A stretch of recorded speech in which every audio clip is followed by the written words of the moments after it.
They say that family is everything, that they are the ones who will be by your side when the whole world turns its back. But what about when it is precisely family who turns its back first? My name is Larissa. I'm 29 years old, and for a long time I tried to believe that blood was stronger than any pain. I tried to forgive. I tried to understand. I tried to keep quiet. Until the day my cousin decided to drag me to the bottom of the well, just to see if I knew how to swim. The truth is, I didn't know. Not then. But I learned. And when I came back to the surface, I brought with me something he never expected. The secret he was most afraid someone would find out. This story begins at a family lunch, the kind of event that always made me uncomfortable. Not because of a lack of affection, but because I knew my place. I always did. I was the odd one in the family, the daughter of the disowned sister, the one who grew up with less, the one who didn't go to a prestigious college, the one who didn't display degrees or travelogues framed on the living room shelf. While my cousins studied abroad, showed off their new cars, and had parents who beat their chests with pride, I was running around looking for odd jobs to pay the rent. I was the one who came by bus, the one who heard veiled giggles when I walked in wearing the same clothes as the year before. But that Sunday, I went. At the invitation of my grandmother, who always treated me with dignity, even when the rest of the family made it seem like I was an uncomfortable reminder of something they all wanted to forget. And it was there, in front of a lavish table and dozens of smiling faces, some genuine, others not so much, that my cousin Marcelo decided to have some fun at my expense. Marcelo, the golden boy of the family, rich, handsome, graduated in law, engaged to the daughter of an influential politician, and completely convinced that the world existed to serve him. He always took pleasure in putting me down, but this time he crossed all limits. Amidst laughter and glasses of wine, he stood up, slapped his hand on the glass with the spoon and said, "Guys, before dessert, I just wanted to thank my cousin Larissa for coming. She left the bakery cash register for a day to come eat with us." Some laughed. Others looked down. I felt my face burn. "You never know when you're going to need a bag of bread with change, right?" he added, not even hiding his mockery. And then, the silence that cuts deeper than any scream. I stood up without saying a word. I didn't cry. I didn't explode. I just walked out. And in that moment, as I heard the muffled laughter echoing off the walls of my grandmother's house, I made a promise to myself. Did he want to humiliate me in front of everyone? Then I would destroy him in front of the whole world. And what he never imagined is that I already knew what he was hiding, a dirty detail, filthy, unconfessable, a secret he would pay dearly for keeping buried. Have you ever felt like all the air had been knocked out of your body, yet you were still standing? Like every cell wanted to disappear, but you were trapped inside yourself, forced to watch? That's exactly how I felt when I walked out of that house. It wasn't just anger. It was humiliation. It was the look on Aunt Sandra's face as she tried to hide her laughter. It was Uncle Geraldo whispering to his other cousins saying, "She shouldn't have even come." It was the dessert I never got to taste. It was the urge to scream, run, and disappear. But above all, it was crushed pride. And that I would never forget. I went home on that same bus that Marcelo made a point of mentioning, alone, with my head down, staring at my own reflection in the dark window. A 29-year-old woman who worked in 3 different jobs, who had no degree, who had no father present, who carried the shame stamped on her simple clothes and her unremarkable resume. But also a woman who never walked all over anyone, who never humiliated anyone just because she could. And yet, I was treated like a joke. On Monday, the video of the lunch was in the family group. It wasn't enough to have been humiliated live. Someone filmed it. And of course, by accident, it ended up in the group with the title, Marcelo's Speech, LOL. Every time I read that cuck, something inside me burned. Something broke. I deleted the group. I deleted the contacts. I deleted the hope. The next day, a customer appeared at the bakery with a cell phone in her hand, looking at me out of the corner of her eye. She smiled as if she recognized a celebrity, only in the worst possible way. "Are you Dr. Marcelo's cousin? The one in the video?" I swallowed hard. I smiled with the strength I had left. But that's when I understood. It wasn't going to go away.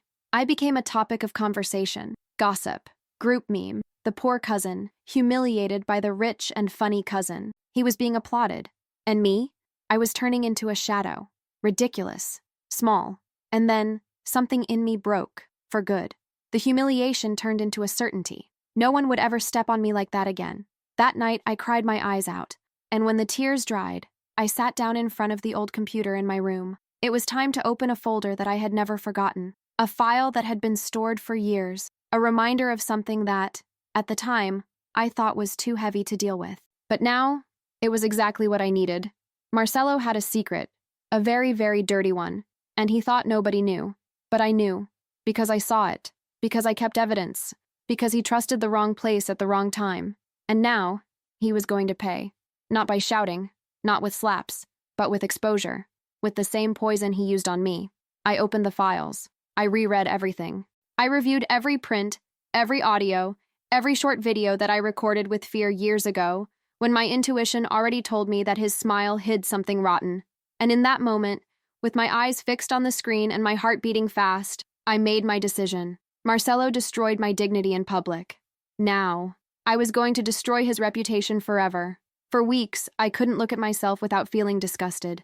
Disgusted by the way I remained silent. Disgusted by the way I swallowed my words and pretended I didn't care.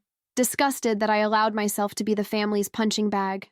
Once again, every morning before putting on my bakery uniform, I forced myself to repeat positive phrases in front of the mirror.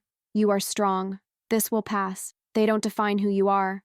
But the truth is that none of that worked, because the wound was open, and everyone seemed to have fun poking it. The jokes didn't stop at lunch. The following week, an old school friend, who barely spoke to me, shared the video with the caption, "How embarrassing. Imagine being treated like that by a cousin LOL." And since the internet is a sadistic organism, the video started circulating in groups and networks. It was small, it didn't go viral, but it was enough to make my routine hell. Little by little, I felt the world moving away from me. Customers who had previously greeted me politely now only smiled with a mixture of pity and mockery. One girl commented that she regretted having recommended me for the assistant position at a new coffee shop. I didn't want someone who would bring family problems into the workplace. Family problems. As if I had chosen to be humiliated on a national WhatsApp network. Deep down, I knew no one really cared about me. I was just the annoying reminder of failure. The girl who didn't make it. The one who had no father, no career plan. The one who never made anyone proud. But what hurt the most was my grandmother. She didn't call me. She didn't text me. She didn't defend me. She didn't say anything. And that's when I realized they were all on his side. Even she, who invited me so kindly, preferred silence. Maybe out of fear, maybe out of convenience, or maybe because even she thought Marcelo was just joking. But I wasn't playing anymore. I spent nights rereading the files. I reviewed every detail, every sentence written by Marcelo in that old private group. Disgusting phrases, misogynistic, illegal even. Conversations he thought no one would ever see, because he trusted the group was between brothers. But I was more than that. I was the invisible cousin, the one who was at the party, yes. But no one realized I was there when he secretly showed those infamous prints to one of his younger cousins. Look at this. No one can see it. But the girl paid me $2,000 to make the evidence disappear. Idiot. At the time, I didn't really understand what it was, but now, with more maturity and accumulated anger, it all made sense. He was involved in blackmail, extortion, manipulation of an ex-girlfriend who tried to sue him over leaked photos. He silenced the girl with money and fear, and he even bragged about it. At that moment, I knew. The world needed to know this, but not just any way, not with empty scandal. I needed to do this the right way. The humiliation made me hit rock bottom, but sometimes, it's only from the bottom that we gain the momentum to rise. I quietly signed up for a free digital marketing and reputation research course. I started studying how anonymous reporting worked, websites, forums, how to make sure evidence was taken seriously.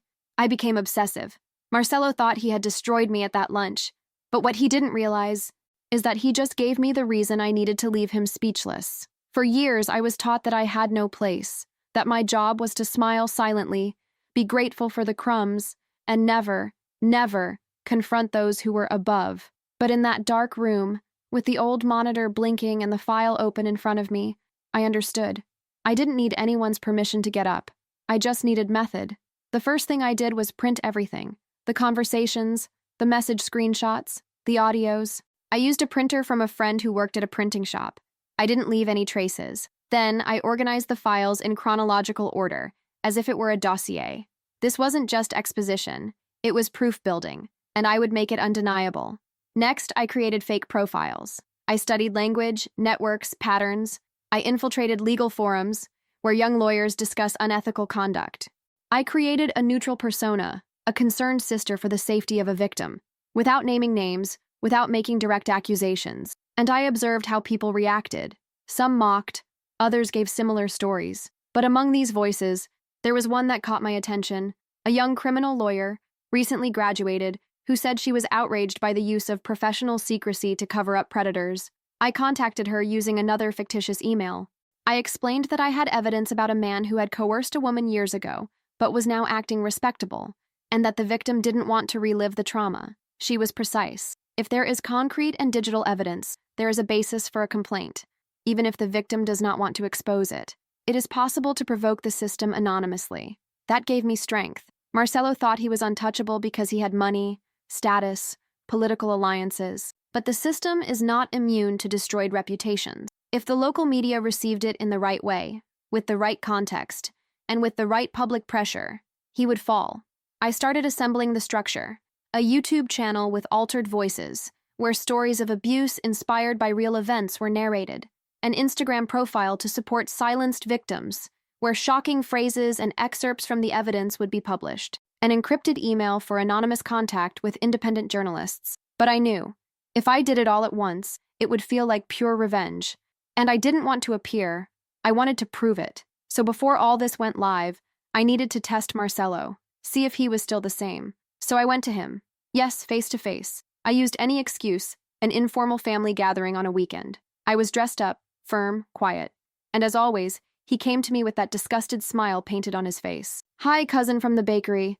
Have you forgiven my Oscar speech yet?" I took a deep breath. I pretended to laugh. "Everyone has a secret, right, Marcelo?" He stared at me. His expression froze for a split second.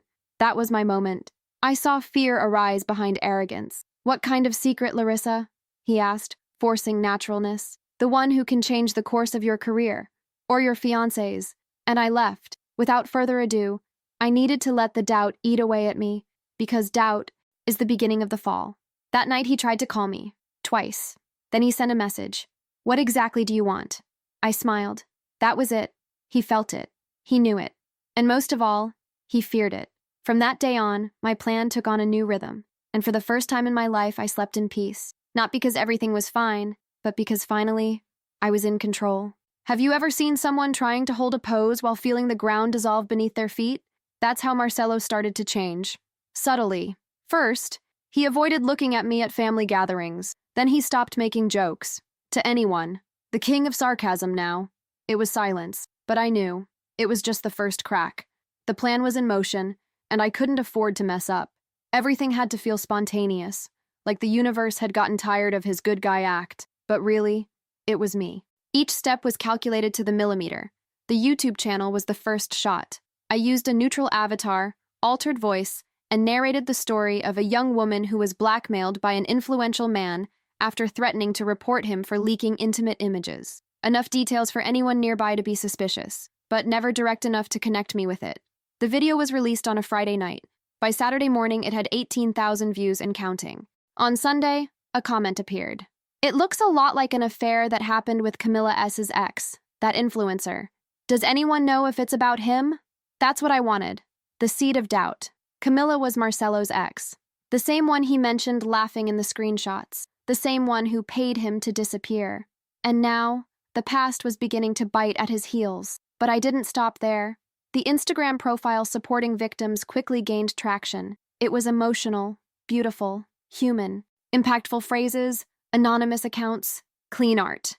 When I published the sentence, "Silence is not consent. Sometimes it is fear." With a snippet of the story told on YouTube, the reach exploded. Camilla followed the page. 2 days later, he liked the post. 3 days later, she shared. With that, everything changed. Journalists began sending messages to the encrypted email asking for more information. Influencers began reposting content with messages like, "It's past time we talk about who uses status to oppress women." And Marcelo's name started popping up, not directly, but in the comments, in the whispers, between the lines. The city was small. The elite knew each other. All it took was a little push. I sent an anonymous complaint to the Bar Association. I used prints, messages, audios. I also sent it to the university where he gave motivational talks to young people in vulnerable situations, pure hypocrisy. And finally, I created an anonymous email and sent everything to his fiancée. Yes, for her, with the title, "You deserve to know who you are going to marry." She never replied, but she unfollowed him on social media the same day. 2 days later, the engagement photos disappeared. In the family group, there was silence, but it was a different silence, a tense silence, dense, almost palpable. Marcelo did not show up at Sunday's meeting, and when my aunt tried to say that he was traveling for work, my grandmother, who had been silent until then, blurted out, "Work or shame?" Everyone froze. For the first time, someone from the old guard didn't protect him. I smiled inside, because that was the beginning of the turnaround. He still didn't know where the attack was coming from, but he felt it. And when a man like Marcelo feels like he has lost control of the narrative, he begins to despair. And when desperation hits, he makes mistakes, and I was ready to use every mistake against him. What surprised me the most was the speed. Marcelo's downfall was not a sudden earthquake. It was a slow implosion, internal, but devastating. And the most ironic thing, he tried to do everything he always did: control, manipulate, silence. But it didn't work anymore, because now no one believed him anymore. The first public bombshell came on a rainy Monday. I was in the bakery, washing a baking tray, when a customer came in talking on the phone, excited. "Did you see? They're saying that lawyer, Marcelo, is involved in a scandal." It was on a blog. I put down the baking sheet. I pretended to fix something behind the counter, and I waited. Hours later, I confirmed it. A local blog, specializing in behind-the-scenes gossip, had published an article titled, "Promising Young Lawyer Involved in Alleged Blackmail with Ex-Girlfriend. Everything We Know."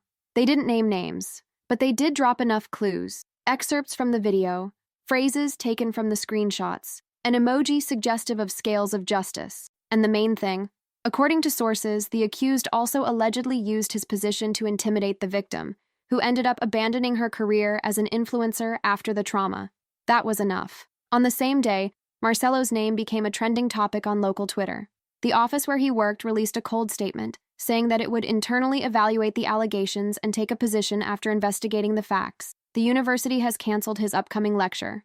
And his personal profile, the one full of self-help phrases and fake smiles, was set to private. But it didn't stop there. A former college classmate of his came out of nowhere and commented on an old post. "I always knew there was something wrong with this guy. He's done similar things to my friends. No one spoke up out of fear. Now it's coming to light." More people started commenting. Not evidence, but noise. And when the noise is loud enough, reputations shatter. And Marcelo started to freak out. I learned from family sources that he started calling friends, trying to find out who leaked it. He made generic posts, trying to turn the game around. Slander destroys more than the truth. Beware of those who need to lie to feel important. But it was no use. The damage was done. He looked for Camilla. He tried to resolve it. She responded with a screenshot. "Don't you understand yet that it's over? What you did to me can't be erased." Then it blocked. The bride, or ex-fiancé at that point, disappeared from public life. He deleted photos. He canceled events. He unfollowed half of the elite who once extolled the perfect engagement. And another piece of Marcelo's castle fell to the ground. You? I watched everything in silence. Every movement, every reaction, every pathetic attempt of his to maintain dominance. But the best was yet to come. Because deep down, even without knowing where the blow came from, he felt that there was a hand behind it. And one day, he tried to confirm it. He sent me a message, cold, dry. "If you're behind this, I just want you to know. You're playing with fire. I can take you down." I read. I deleted it. And on the same day, I posted on Instagram anonymously. Threatening someone who knows the truth only accelerates their downfall. The post went viral. He understood, but I couldn't prove it. The truth is that Marcelo, for the first time in his life, was powerless. Accustomed to controlling narratives, he was now controlled by them. Accustomed to hiding secrets, he was now devoured by them. And the best part, he didn't even know the last part of what I was planning, because all of this was still the prologue. Revenge, the real one, was yet to begin. The day came when the game changed, and not in a symbolic way. It was concrete, public, impossible to undo. The whole family was invited to my grandmother's 80th birthday party. It was one of those events that brought everyone together. Those who were close, those who were close, those who were far away, those who only came to eat. It was the kind of occasion Marcelo would never miss. Or rather, that he couldn't lose. Even amid rumors, internal investigations, and a failed engagement, he showed up. He arrived in a suit, thinner, visibly stressed, but with his pose intact. He tried to greet everyone with restrained smiles. He even tried to be neutral with me. But I just watched. And I waited. Because that night wouldn't just be a celebratory dinner. It would be the final court. And me, the prosecutor. When everyone was settled, my grandmother stood up and thanked everyone for coming. She said she was happy to see her grandchildren together, even in difficult times. It was then that she called me. "Larissa, my daughter, did you prepare those photos we agreed on? From the past? From childhood?" Yes, I had prepared it. The screen was ready. So was the presentation. But it wasn't a simple family timeline.